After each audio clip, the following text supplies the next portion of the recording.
my great honor and pleasure to open the 18th annual PEN America World Voices Festival and the first live festival since COVID. Absolutely. We're thrilled to be back here in person, and thank you so much for being here with us. PEN World Voices was founded in 2005 at a time of neo-isolationism in the United States. Our harbors, airports, and borders were being fortified as places of peril. We were interrogating those considered strangers in our midst.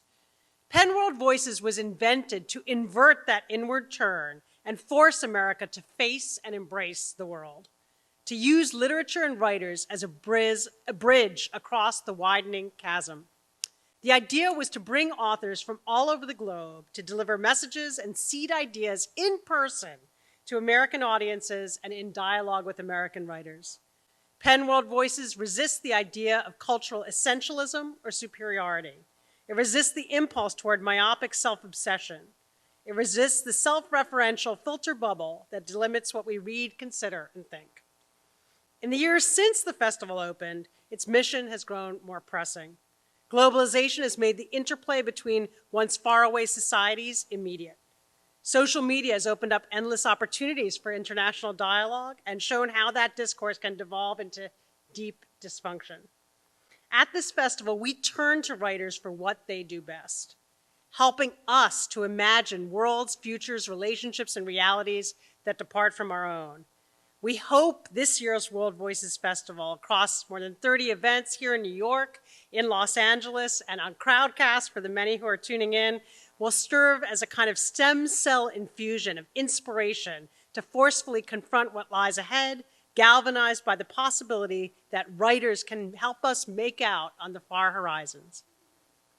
A word on PEN America. We are an organization whose mission is to unite writers and their allies to celebrate the power of the written word and champion the freedom to write. We have members in every US state and chapter cities across the country, from Detroit to Tulsa, from Birmingham to Miami.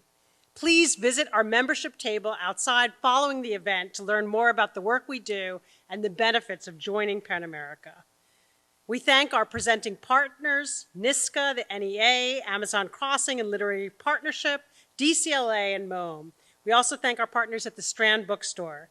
And finally, a special and profound thanks to the members of our 2022 Curatorial Committee, Eloisa Amazkua, John Freeman, Devyani Saltzman, Louise Steinman, and above all, our own Clarice Razaz Sharif, who is the inspiration, the determination, and the driving force behind this whole week. I can think of no better exemplar of the mission of PEN World Voices than 2021 Nobel Laureate in Literature Abdulrazak Gurnah. Garnah was born in Zanzibar and moved to the United Kingdom in the 1960s as a refugee amid revolution. His novels include Paradise, which was shortlisted for both the Booker and the Whitbread Prize, Desertion, and By the Sea, longlisted for the Booker. He was awarded the Nobel Prize last year, quote, for his uncompromising and compassionate penetration of the effects of colonialism and the fates of the refugee in the gulf between cultures and continents. He has thought deeply about the most profound questions that animate the World Voices Festival and that have drawn all of us together here tonight. To unspool Gurnah's thought and work, we are delighted to welcome Sudanese-American musician Alsarah, Wyndham Campbell Literature Prize winner Aminatta Forna, Broadway actor Esau Pritchett, and Booker Prize shortlisted novelist Nadifa Mohamed. So let's get started. Please give a warm welcome to Alsarah with Brandon Terzic on the oud. Hi, everybody. My name is Alsarah. How are you? You're allowed to talk back at me. Yes! Welcome! Today's a really exciting day. I know I was only supposed to do a song, but that's why nobody gives me a microphone. Anyways, so I don't know. My inner nerd is super happy today to be here at this festival. Last year, I got the chance to be with them also, but virtually. So it feels amazing to be all here together celebrating. To me, writers, like musicians, are documentarians of stories, are documentarians of history that is not allowed to often exist. Usually stories of people that are not preserved in libraries or preserved by other storytellers. And I feel very honored to be here to celebrate these storytellers. We chose this song specifically today for the event. It's I'm going to tell you about it. It's called, originally it was called Chozi Lanitoka.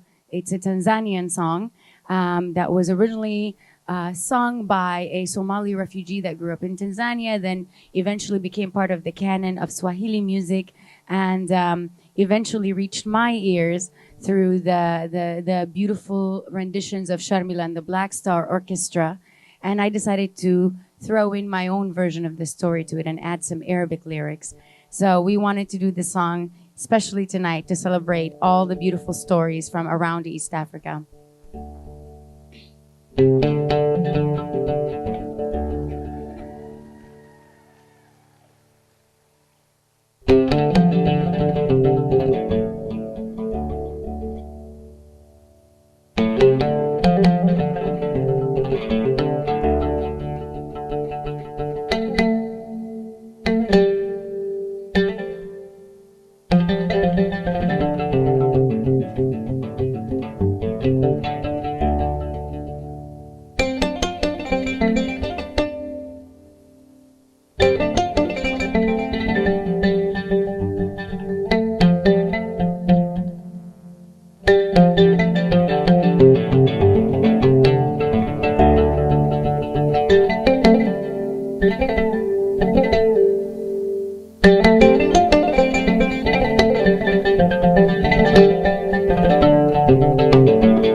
On our oud.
حبيبي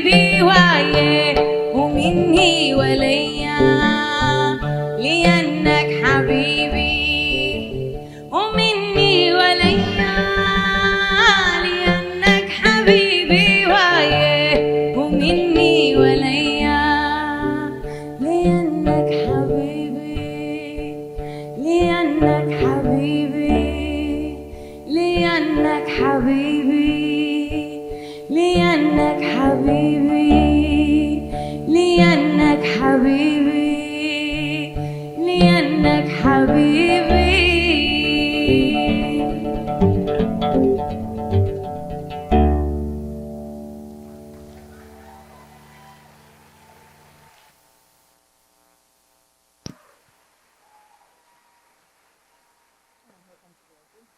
And now, please welcome Aminatta Forna, award-winning author of 4 novels, a critically acclaimed memoir, The Devil That Danced on the Water, and a collection of essays, The Window Seat.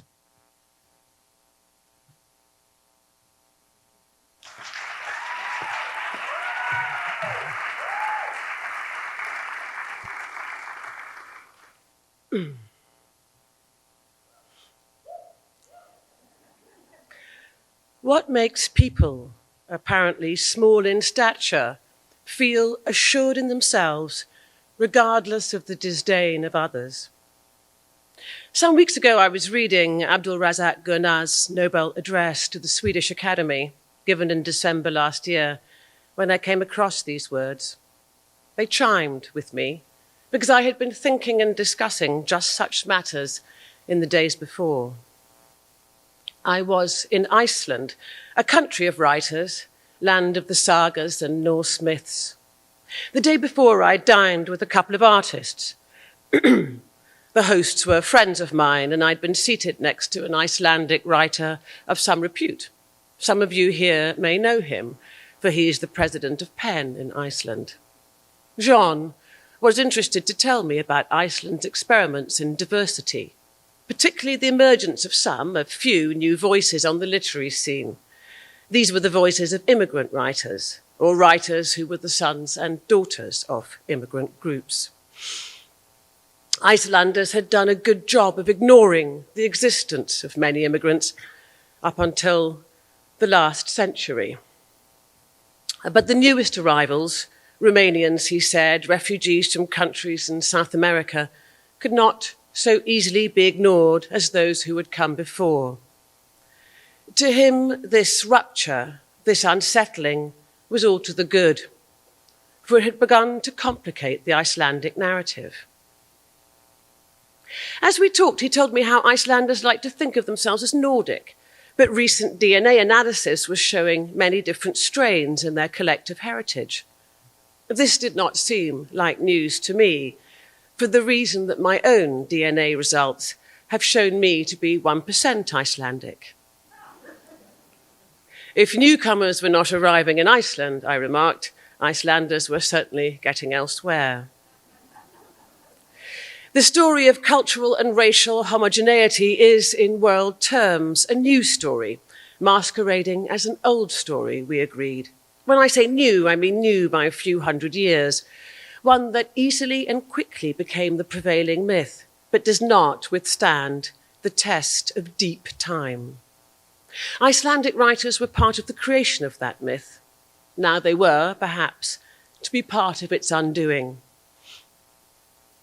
In his speech to the Swedish Academy, Abdulrazak Gurnah talked about the construction of new and simpler histories, created to suit the narratives of those who hold power in a society at a given time. This has necessitated the attempted erasure of the narratives of other, less powerful groups. Gurnah was referencing colonial Zanzibar, where he was born and raised up until the age of 14. We grew up and were educated in that period of high imperial confidence, at least in our part of the world, where domination disguised its real self in euphemisms, and we agreed to the subterfuge. 2 decades later, I was growing up on the other side of the continent, at a time when those narratives were starting to be challenged and stripped of euphemism, their intent to demean us, the subjugated, and to elevate those with power was being revealed. Thus it is that the idea that governments lie, that news is biased or even fake, has never caused me the same apparently existential headache I am just now witnessing in others. Most often in others who have never had a reason to question what they were asked to believe. To Jean in Iceland, I pondered this. What must it be like to face for the very first time the idea that the story you have been told is not your true story? I said that I had grown up in a colonized country, Sierra Leone, too, if you count Scotland, which we should, and that I had some memory of the first time I came to the realization, but that having learned so early to critique popular and official narratives, I had all but forgotten what it was like to take them at face value. Many of the stories I grew up reading, those not written with my psychological good health in mind, resonated differently with other children in other countries, in Britain and America, for example. It has taken me perhaps longer than it should to begin to imagine how that might be. Here I am, a writer, suffering a failure of imagination. What could it possibly be like, not just to ride in the steamboat, but to own it too? In the comic strips, the movies, the novels, it is always you who slays the dragon, always you who gets the girl, always you who makes the millions, who saves Metropolis, who saves the world, always you. What was it like, I wanted to know, to be at the center of every story you read? My dining companion set down his glass and looked at me. I guess that's me. And then I'll have to think about that. And I asked him to promise to let me know. Stories make us. Writers know this, historians and politicians too. Psychologists call it narrative identity. But to be effective, or at least durable, a suite of stories must be constructed out of the right materials, must be both strong and yet flexible. The stories may contain doubt, may question, for that is the work of an honest story, but should never invite delusion. So when Abdulrazak Gurnah asks, what makes people apparently small in stature feel assured in themselves, regardless of the disdain of others, we know what he is talking about. He's talking about our stories, which are strong for having been stress tested, to use a modern word, over many centuries. And in surviving so much and for so long, they have taught us a way of seeing the world for what it really is, to see what is really there. Just as I learned to read with greater understanding, so a desire grew to write in refusal of the self-assured summaries of people who despised and belittled us, he says. In By the Sea, Gurnah's sixth novel, published in 2002, a man claims asylum at a British airport. The man is interrogated by a British immigration officer by the name of Kevin Edelman, who at one point asks about a mahogany casket, one of the few items the man has carried with him from his homeland, for the reason that he cannot bear to leave it behind for all that it represents. The casket contains Oud al-Kamari, a perfume. The immigration officer places it carefully on the table next to his elbow. When I looked up, I saw that he would steal it from me. Already the man knows more about Kevin Edelman than Kevin Edelman knows about him, for the man seeking asylum has not even revealed his true name. That sentence, that scene, both have stayed with me throughout the 2 decades since I read them. When I revisited them recently, I found I remembered them almost verbatim. In that single line, a writer was telling me something, as if in a language we both spoke. I knew this was a writer I could trust, one who had the power to fracture the distorting mirror that belonged to those who would see themselves reflected therein, the Kevin Edelmans of the world. He, This writer knew them better than they knew themselves. And that is the power, and make no mistake, it is a superpower that belongs to and by which those of us whose place in the world is small because of the circumstances of our birth feel assured of ourselves, regardless of the disdain of others. And for this we are grateful to the writers and the storytellers, to Abdulrazak Gurnah. The casket contains more than a perfume. It contains a story, and that is something Kevin Edelman cannot steal. The casket is gone, but the story remains. And when the man who is seeking asylum eventually exits the room, he will leave the immigration officer and the casket behind. But the story he will take with him, for it is the story of who he is. Thank you.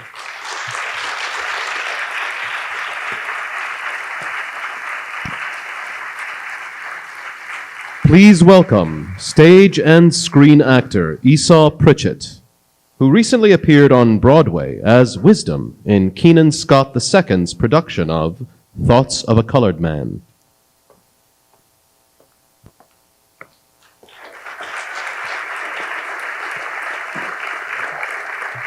Good afternoon, everybody. I said what now? I said good afternoon, everybody. All right, that's better. Hey, listen, before I get started, I just want to say an honor and a privilege to be here. Storytellers, I'm an actor, and without storytellers, there would be no me. I'm not a mime. I don't do that. I need the words. So I just want to say thank you to all these wonderful wordsmiths. And on that note, I'm going to read an excerpt from Abdulrazak Gurnah's first novel, Memory of Departure. After 3 years of independence, it was clear that the future had to be sought elsewhere. On the verge of leaving school, I lay in wait for my father one afternoon. I had to wait for him to rise from his nap, wash and get changed. It was late by the time he was ready, looking smart and carrying a subtle scent of prosperity. He stood smiling for a while, repeating the word England softly. I thought he would laugh and walk away, throwing an apt proverb over his shoulder. Are you thinking of a scholarship, he asked at last. I nodded. He smiled and shook his head. You won't get it, he said. I nodded. He sat down and crossed his legs, leaning back in the chair, chin in hand. Since independence, he had found himself an office job in the Ministry of Works. He had recast himself as a respectable and relatively eminent member of the community. He had not abandoned his old friends entirely, but now saw them discreetly and less regularly. He dressed the part now and perfumed himself with sandalwood. He still chased whores, though, and still staggered home drunk on some nights. We were sitting in the guest room, which I can never disassociate from Saeed's death, our legs almost touching. He carefully brushed dust off his cuffs, sighed patiently, and raised interrogative eyebrows at me. So where will you get the money? He asked. This government won't give it to you. Be you as clever as the devil, they don't waste their money on Arabi rangi. Unless you want to go to Cuba to learn to be a freedom fighter, or you want to go to Bulgaria to learn Esperanto, how will you get there? And I can find a job when I get there, I said. Work and study. And I can put my head in a bucket of water and gurgle, he said. But where'll that get me? You don't know how hard these things are. I asked you, how will you get there? He looked at me expectantly, but I said nothing. How did I know how I would get there? I would find a way. He made an impatient clucking noise. You have to be very tough for this kind of thing, he said. I nodded meekly. I was relieved that he had not laughed me out of the house or accused me of abandoning them. I suppose I had also thought that he would be angry when he found out, and I had wanted to get the unpleasantness over with.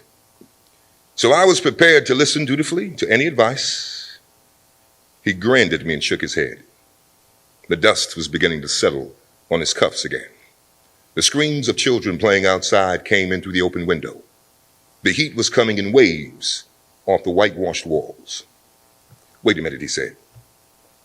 He got up quickly and went into his bedroom. He returned with a large map of Africa. He hitched his trousers up and got down on his knees. He adjusted himself and then spread the map out in front of him. "It's an old map," he said, and glanced at me as if he expected me to say something. I removed from my mind the thought that he looked foolish down there, for fear that it might show in my face. He pointed decisively in the region of Lake Nyanza. "We'll camp here and attack the enemy at dawn." He traced a route from Kampala. And who would think of going there now? Through the Bahr el Ghazi and down the Nile. I pictured myself on Cleopatra's barge, glinting with bronze and gold leaf, with its fountains and Leviathan leitmotifs leaping into the equatorial sun. "All the way to Alexandria," he said. He traced the route back. Alexandria, the city of the great conqueror. And here the Ruwenzori, two-headed mountains of the moon, rumbling storms and their coming. And here is Adoa, where the Ethiopian monks deflowered the pride of Italy. And near the mouth of the Tama was where the Shirazi princeling, fleeing the wrath of his master, sat to wipe his arse before discovering the Blue Nile. He laughed as he mocked his own excitement. "Yes, you go," he said with a sigh as he came back to his chair. "Show them that we're not all finished. The things they do to us in this place." He leaned forward and laid his hand on my thigh. "Only one thing. Don't lose your faith in God when you go to these foreign places."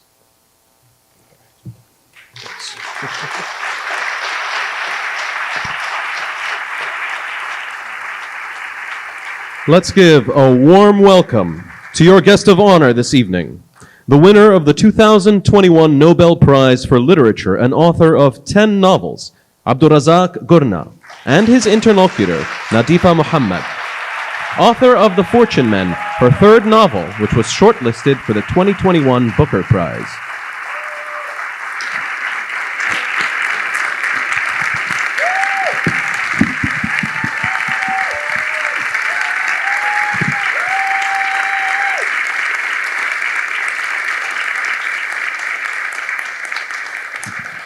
Thank you. Welcome, Abdulrazak, and thank you, everyone, for turning up tonight to celebrate this wonderful man and his incredible work. It's a delight and privilege for me to be sitting here speaking to you. I met you a long time ago in 2007 while pretending to be a writer. I think I had 30 scrappy pages of my first novel, and I dropped you an email. I found your email address online and dropped you an email, asked you to quickly read through what I had. And you didn't only do that, but you read through it and invited me to your university office to talk. And we sat there for 3 hours talking about everything and nothing. And that moment probably was the first real point in my life where I thought, maybe I could become a writer. So thank you for that opportunity or patience, whatever it was, and the kindness that you shared. And I can't think of anyone who has had more of an impact on my writing and what I think about, what I care about.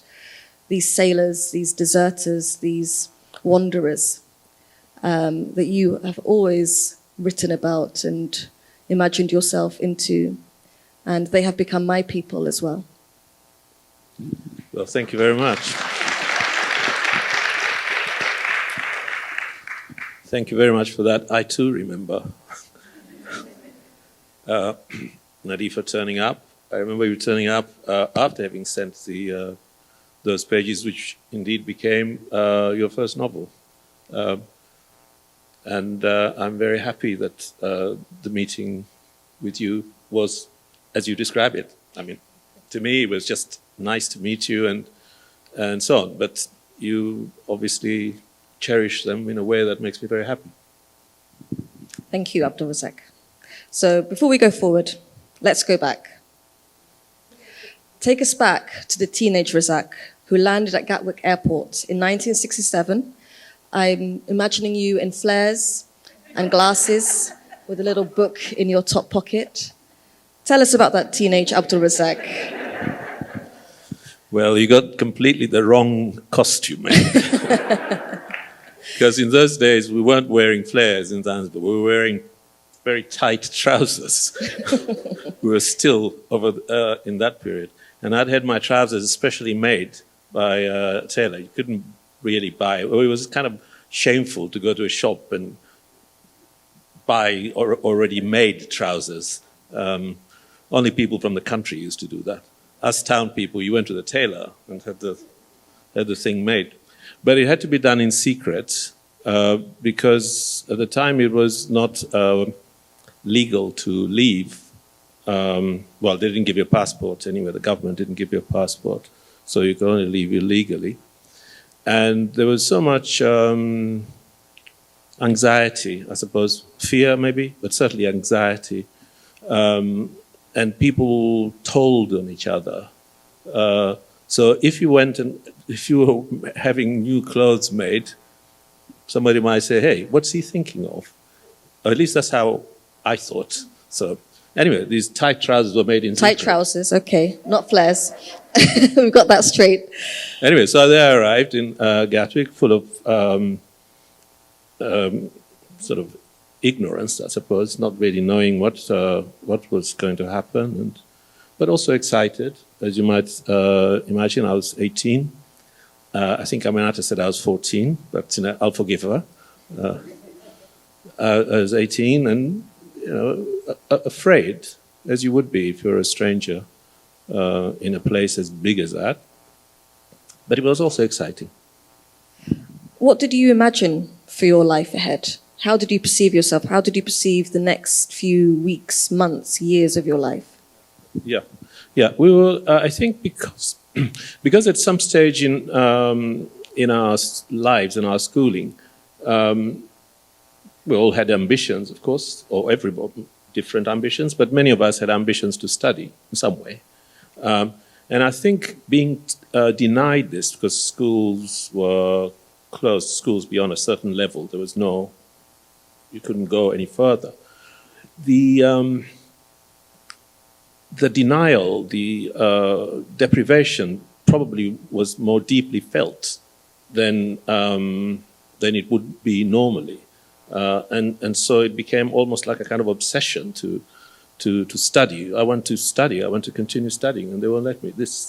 I think the deprivation kind of intensified this sense and this desire. So yeah, I imagine I would go rather to England, and that I would study. And in those days, we had just after independence, in many countries, the kinds of things we thought we would study were things that would be useful rather than useless, like literature. So it would be engineers and doctors and that sort of thing, not literature or lawyers or whatever, So that's what I thought I was going to do. I thought I was going to go to England and study to be some kind of engineer. You studied and you also became a hospital porter. And when it was announced that you'd won the Nobel Prize for Literature, it did occur to me, I worked in a hospital for a brief time when I was working on Black Mamba Boy, and I wondered if you were aware of any of the people that you had worked with and how they would think of Abdulrazak, the hospital porter, has now won the Nobel Prize for Literature. The kind of shock that it might have induced in them. Yeah, well, possibly there might be. Actually, I wasn't a porter. The status is involved here. See, porters just lifted things. Or pushed trolleys or that kind of thing. I actually worked in the operating theatre as an orderly, which was much more interesting. It isn't necessarily, probably just didn't earn very much more than a porter, but it did require different kinds of skills. And actually it was very interesting to work in an operating theatre. Not many people get that opportunity. you do see, I used to like to say, you do learn something about the human condition because you see it opened up in front of you. But you also learn a lot of other things. Working in a hospital, I think from the background, I guess, that I came from, and I don't mean that necessarily in terms of class or anything like that. Working in a hospital was not the kind of work that we would have aspired to, because it was fairly, it was seen as kind of degraded work in some way. I don't mean as doctors, of course. I mean working in those sort of more menial jobs in a hospital. With the bodily fluids. Yeah, wiping stuff off people or of machines, or indeed working in an operating theatre. I tell you, though, you did see some quite amazing things. I guess the most amazing, the first time it happened anyway, the most amazing thing is to be told to hold on to a leg which is about to be amputated, and then after it's been amputated, you are left with this unconnected limb, as it were. Which to do what with? Which you have to. What would you do with the amputated limb? Well, it has to be taken out of the theatre, and eventually, of course, it would be incinerated. But you had to take it out. Theatres have two doors, at least. One of which is the front, where the patient comes in, and there's another door at the back, where the stuff that has to go out, for example, the tools after they've been used, or parts of the bodies that have been taken off, they go out the back door. So the back door is a dirty corridor, and then out there things are disposed of for incineration. You go out carrying your leg under your armpit. It's not quite not quite like that, because it probably would have been wrapped in a plastic bag already. But it's still quite shocking to think, here I am carrying part of a human being to dispose of, and it has to go out straight away, of course. But it was the other thing about working in a theatre was I learned how to work in a team, because however senior, the doctor, the surgeon, the anaesthetist, the nurses, the orderly, whoever, you have to work as a team. And that was really quite interesting. And you can imagine that sometimes it gets very tense. Somebody's life is at stake, particularly if you're on night duty and only emergency patients coming in. It gets really quite tense. So it was very interesting. I mean, it was hard work sometimes. I suppose, crawling on the floor because the surgeon says, somebody needs to turn this one over, or whatever. Strange things happen in the theatre, And the Zanzibar that we know now, that you had left in 1967, currently is a holiday idyll. It's advertised as white beaches, crystal clear water. The history is hinted at in, a kind of exoticized version of spices and slaves and this cosmopolitan meeting place. She's been there, I have. I have, and I loved it. But many people don't know what happened in the 1960s, what made you a refugee in the first place. Could you tell us a little about the revolution of '64 and the violence that followed? Okay. Yes, the revolution happened about a month or so after independence. The politics in Zanzibar had been racialized more or less throughout the period of decolonization. I don't think really that I was young, and to my young mind it didn't seem likely that what happened would happen. But it did, and the results were really quite violent. People were killed, many people. Many people were expelled in one way or another, sometimes because they were simply loaded up into ships and sent away to Oman, for example. Others were expelled in different ways by being denied economic possibilities, their businesses were taken away, etc. And many people were imprisoned, some for lengthy periods, particularly the former government, the former politicians. What resulted was, for several years, was a state of terror, where things could happen unexpectedly, where there was no law. or the law could be made and unmade just like that. There was no real law. And it was I would have thought, for our parents, for the adults in our lives, it would have been a terrifying time. It was terrifying enough for an adolescent boy, but then, you're an ignorant boy. You don't really understand. I think for people who had the livelihood of their children and their dependents to think about, it would probably have been a very hard time indeed. And there were these strange restrictions. I mean, because it was such an authoritarian state, there were restrictions which sometimes didn't make sense. Intense censorship. You couldn't mention the fact that there had been a sultan, for example. You couldn't travel. You couldn't you couldn't run a business. You couldn't do this. You couldn't do that. You couldn't trade. Blah, blah. It was so when you're 18-year-old, you think, yeah, I'm out of here. I've got to go.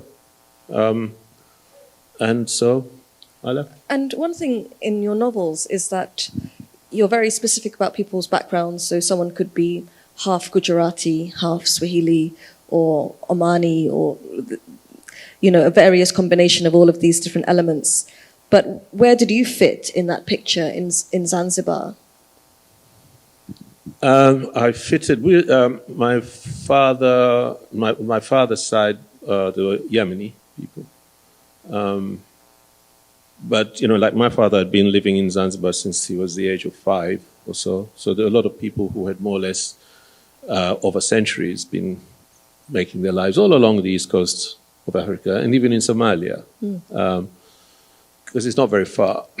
And the other thing, of course, is that this movement of people across the ocean is part of the cosmopolitanism of that Indian Ocean littoral. People came from South Arabia to East Africa. People went from East Africa to the Gulf, etc. So this movement of people, of language, of cuisines, of religion, of stories, and so on, was centuries old. On my mother's side, the family, part of their family anyway, came from Kenya, from Mombasa. Again, that same kind of mixed origins of the coast. But this was not unusual in Zanzibar for people to be from different places across the ocean. And there was this mix to some degree. Some people had these connections that were still alive in the sense of they had relatives that they were in constant connection with. And for some people, they'd lost this so that they were, kind of more or less permanently indigenous only to Zanzibar. And there are also people from the African mainland who were also there, and so on. So it's that kind of, we thought, tolerant or mixed society, but it turned out that we were fooling ourselves. And one of those fractures socially was to do with the history of slavery on the island. Yes, well, this to some extent is part of that making new history. The trade in slaves was very much a 19th century phenomenon and mostly involved the Omani and the Swahili, I suppose, comprador. The money often came from Indian merchants. But not everybody was involved in either the trade or in holding slaves. And indeed, quite a lot of the people who were enslaved, kidnapped and brought to Zanzibar were then transported elsewhere. Now, the way the story is told, and of course the European nations that were then in the process of taking over the world, but our part of the world had not been quite taken over. You remember 1884, the Berlin Congress is when they drew their maps and so on.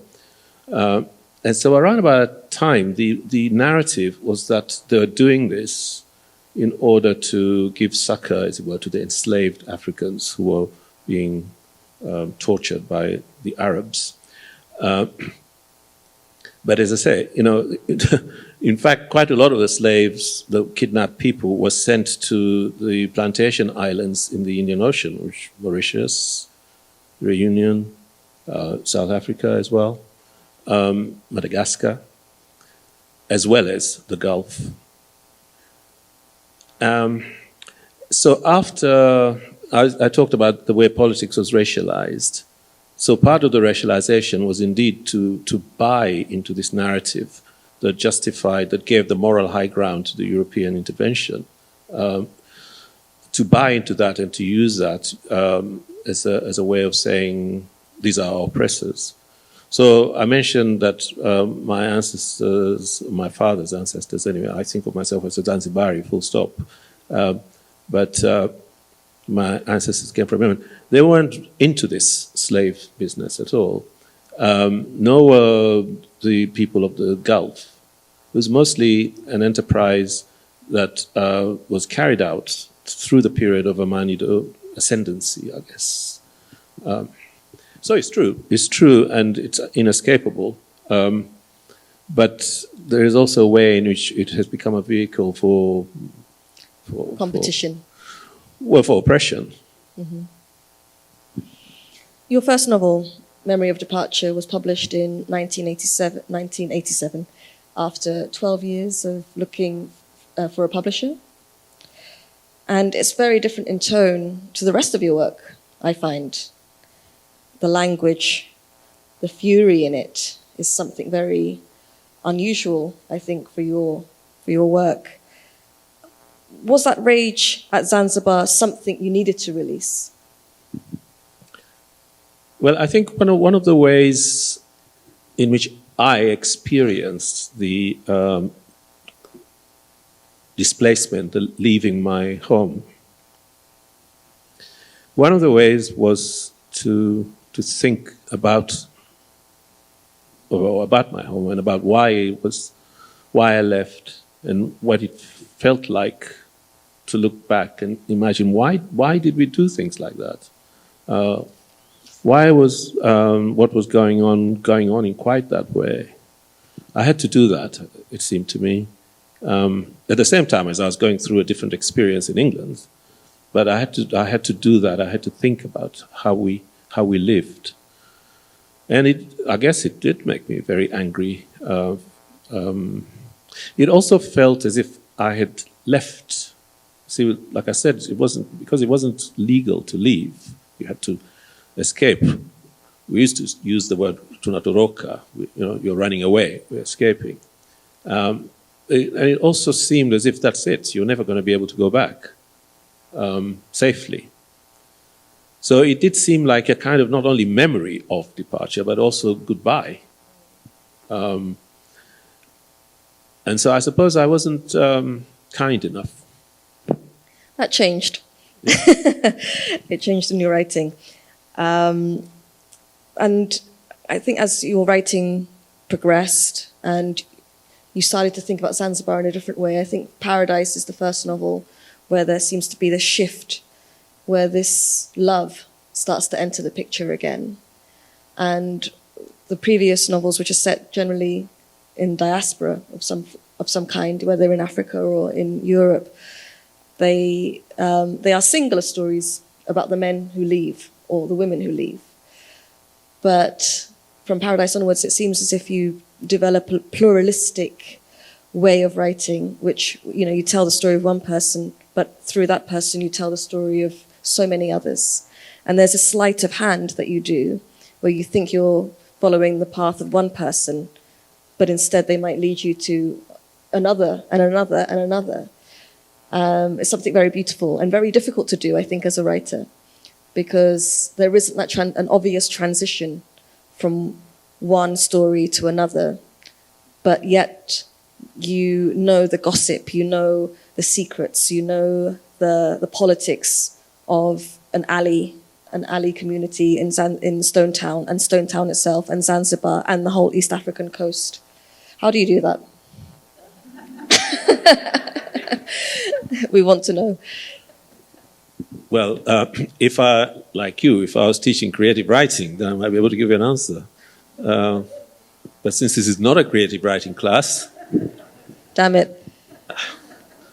I don't know. This is how it comes. This is how how it seems to me you find your way of doing things, or your voice, I suppose, to put it like that. And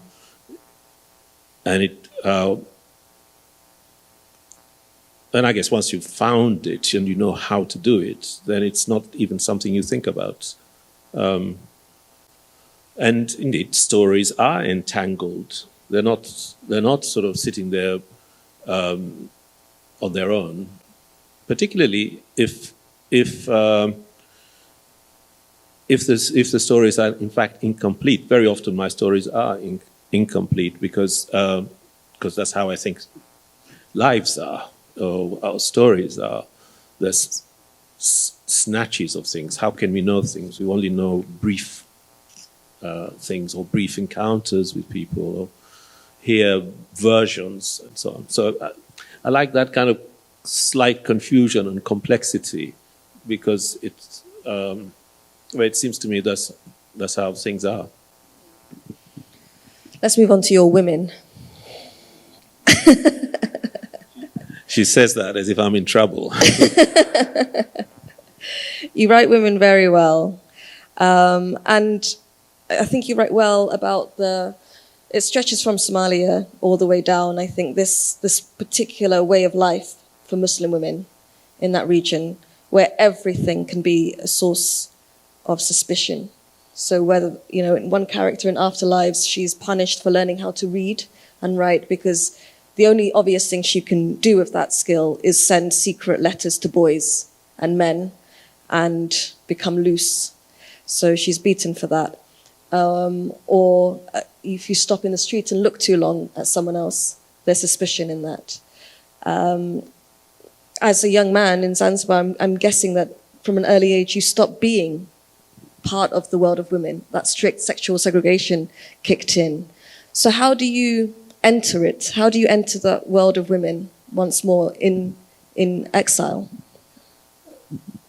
Well, I had 4 sisters. I still have 4 sisters. And we lived in a situation of extended family, so the aunt and my mother and various other relatives and so on.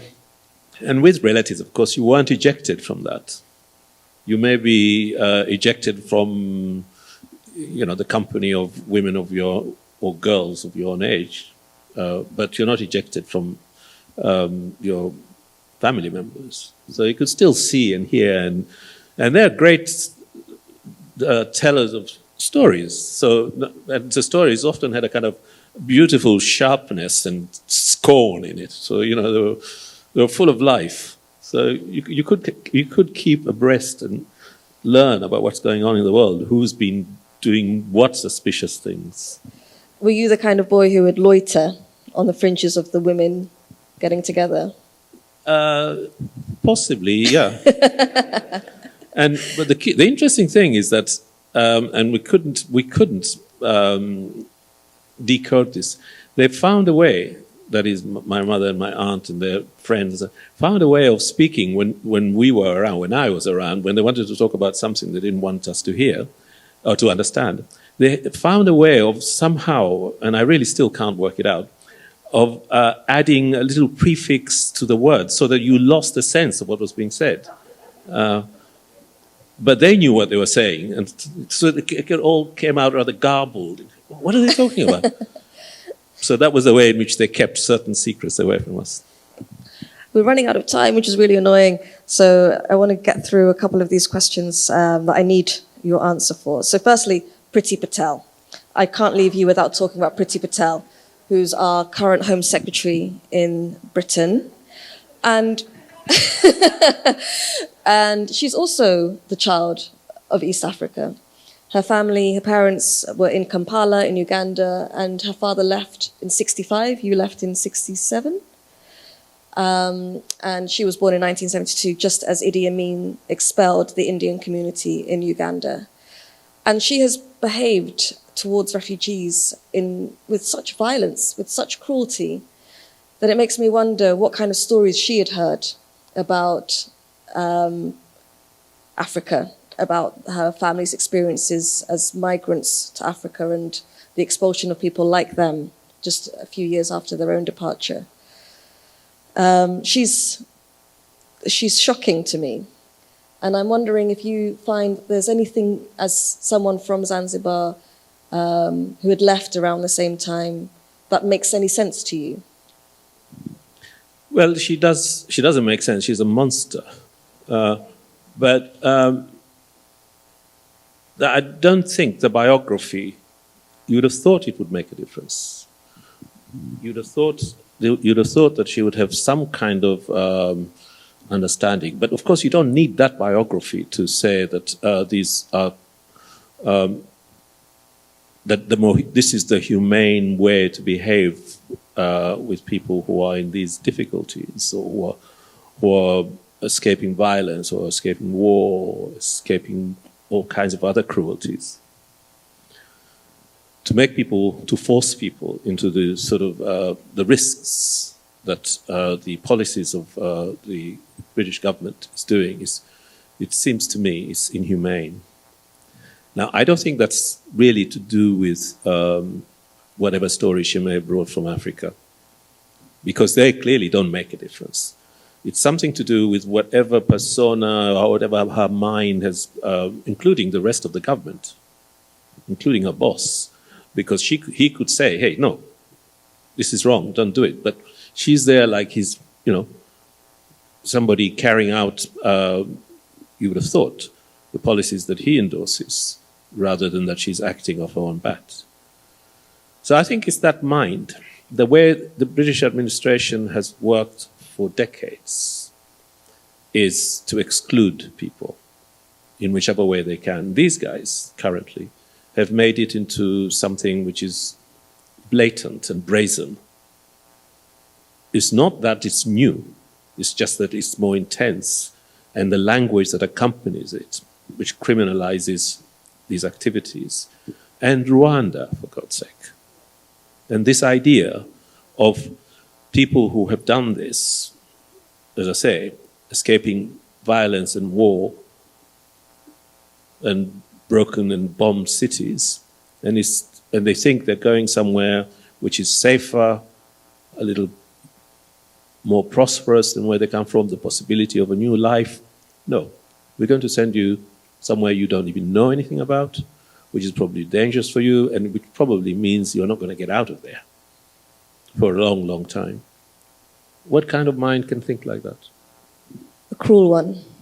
A cruel one.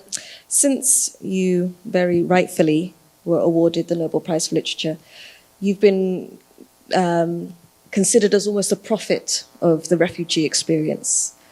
But that also, I think, excludes the humor of how you've talked about being, I'm not sure what you call yourself, a refugee, an immigrant, an exile, all of the three. And your books are full of this humor. And it's, I think, one of the ways that you have kept yourself together through the nastiness of Britain and its treatment of people who arrive needing various things or bringing various things with them.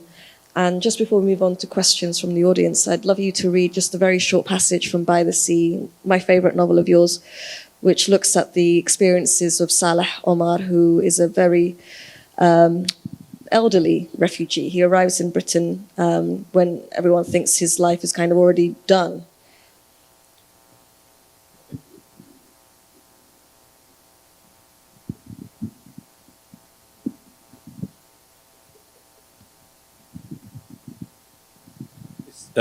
You heard a little earlier about the casket that Aminatta was talking about. And so this passage is at the moment when he has not only lost his casket, but the immigration officer is threatening to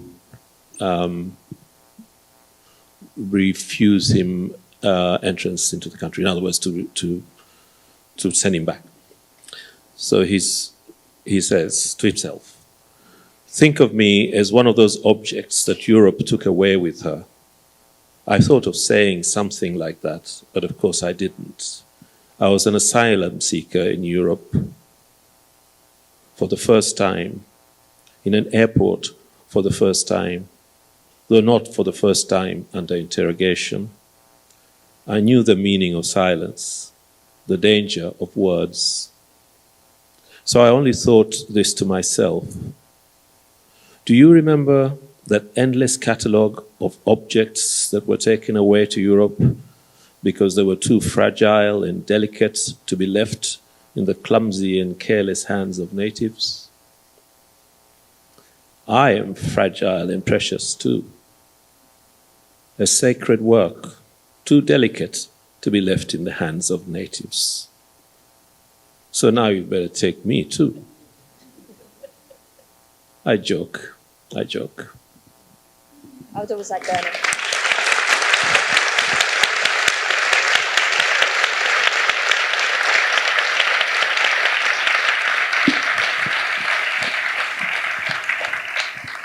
We have time for precisely 4 audience questions.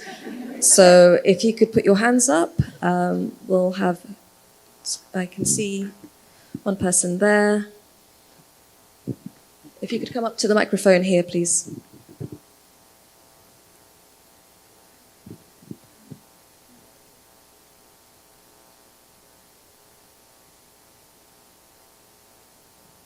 Thank you so much for being here and for the moderation.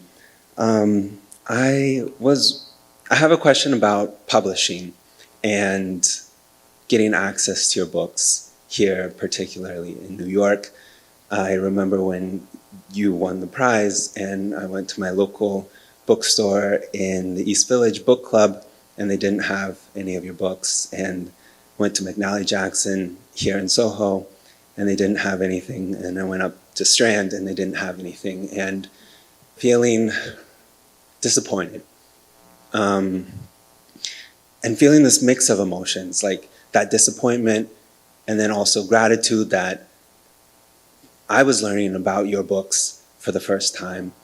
And so I guess my question is about those mix of emotions that you might have experienced winning the Nobel for literature, in terms of all of a sudden having a much broader audience, but your writing not changing.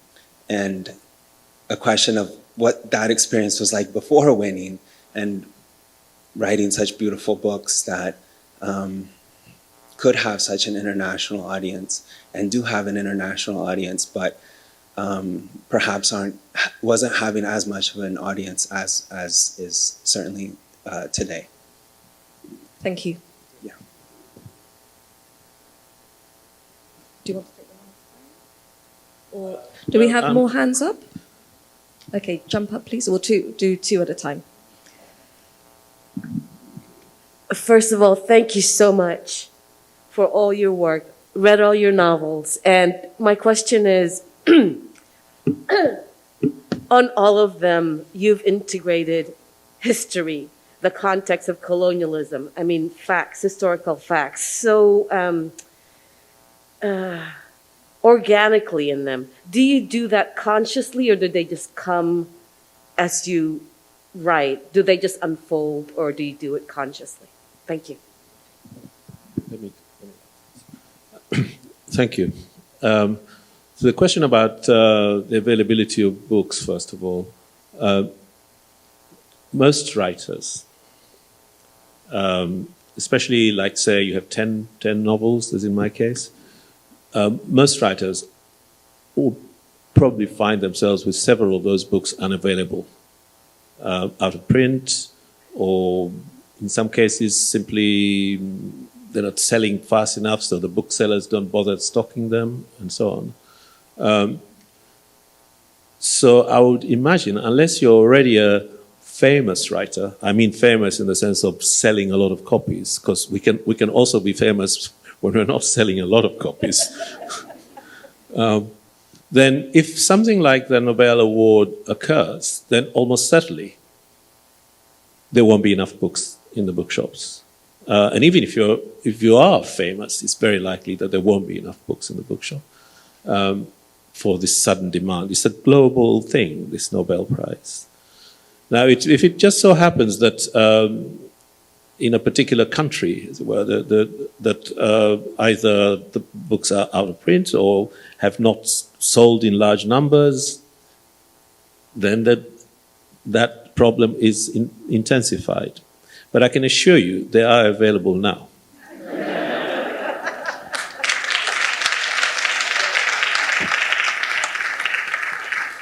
As for the question of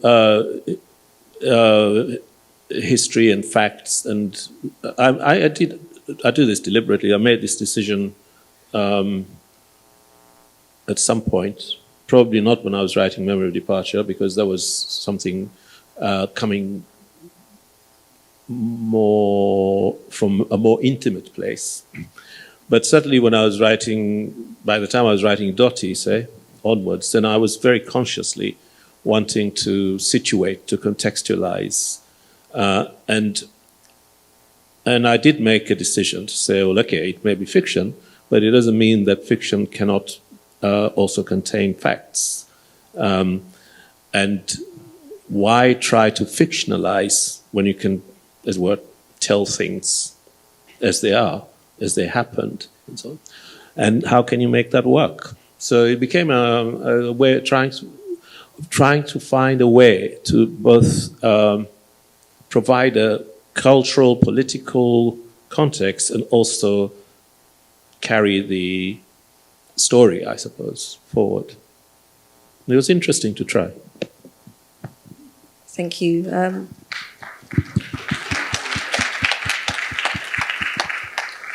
Our last two questions.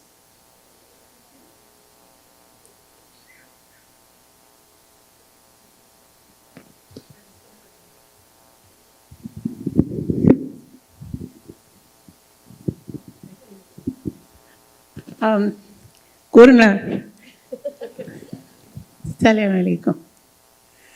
I was wondering, when we are celebrating you, there's very little mention of your tremendous scholarship and your deep commitment to philosophy and so forth.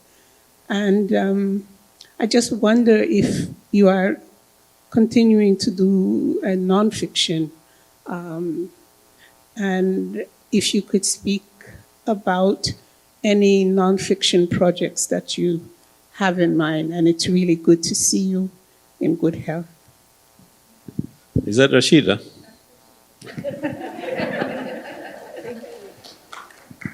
Hello, Rashida. You can't run. Yeah, I mean, I have continued for a long time to write both academic papers as well as more reflective pieces. In fact, some of these essays will appear quite soon. Most of them it's a kind of gathering together of things that that I have written in the past, but have not been published widely or been published in academic venues or something like that. So there's something coming. At the moment, I'm not writing anything. I'm just talking to people. And our final question. Would you speak, Maestro, about the films in your life which you love, films which have influenced you, and films which hold great meaning for you in your life? That's an ambush question. I have to say I haven't really given it any thought. Films have, over the years, have been important in different ways. Quite a lot of my youth, younger days in Zanzibar, anyway, what we saw were, generally speaking, run-of-the-mill Hollywood and British films. But in a rather unexpected way, some of those films that I saw then did teach me something. They taught me something about self-contempt, that we could sit and watch certain kinds of films which made monkeys out of us, literally almost, in some cases. And and somehow we watch a Tarzan movie, and you take the side of Tarzan and laugh at the ugly black men who were the savages in the film. Or we could watch Humphrey Bogart in The African Queen and not think how absurd. Why are there no Africans in this film? It's on reflection that those kinds of films made me understand something about how a narrative has power which can draw you in so that you are caught in the narrative even though it's actually despising you. And learning to be alert and to understand what happens when you read Kipling or when you watch a film like that. That was something very useful about films. But of course, that's to say the kind of the like colonialism, the unexpected benefit of films like that. Later on, I got to watch many other films by both European as well as American and African filmmakers, which opened my mind to situations that I didn't know about. I think what films can do.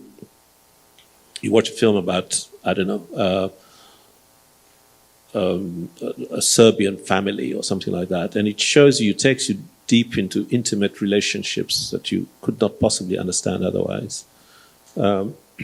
Or just simply understanding, it's like reading a book about Senegal or something like that, seeing a film like Sembene's films, for example.